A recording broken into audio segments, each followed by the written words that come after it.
Okay. ఇప్పుడు నీకు 'పాడుతా తీగ' వాళ్ళే పిలిచారా? నువ్వు వెళ్ళావా?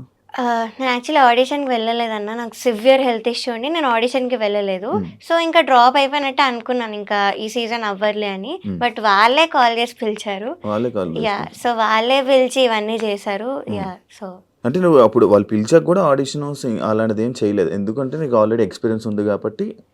అక్కడ ఉన్నోళ్ళందరూ గూడా ముందు షోస్‌లో పాడున్నోళ్ళు గాబట్టి, ఇంకా అంత సీరియస్ తీసుకోలేదు వాళ్ళు ఆడిషన్ విషయంలో. ఓకే. నా వీడియోస్ అవన్నీ ఉన్నాయి గదా! నేను ఓకే. ముందు నుంచి పాడినవి నా హ్మ్. యూట్యూబ్‌లో వీడియోస్ ఆ! ఉన్నాయి. ఆ! సో, అవి చూసి నన్ను పిలిచారు. ఆ!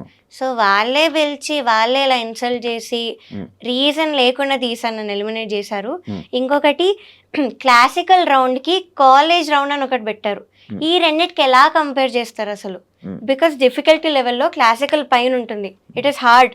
మేము టఫ్ సాంగ్స్ పాడాం ఆ రౌండ్‌లో. సో, దాంతో ఈ కాలేజ్ రౌండ్ అనే పాటలతో అసలు మార్క్స్ ఎలా కంపేర్ చేస్తారు? ఒకసారి మీరే ఆలోచించండి యాస్ ఎన్ ఆడియన్స్. సో, ఒకసారి ఆలోచిస్తే మీకే తెలుస్తుంది క్లాసికల్‌కి దీనికి అసలు కంపేర్ చేయలేరు. ఆ! సో, అలా చేసి నన్ను తీశారు.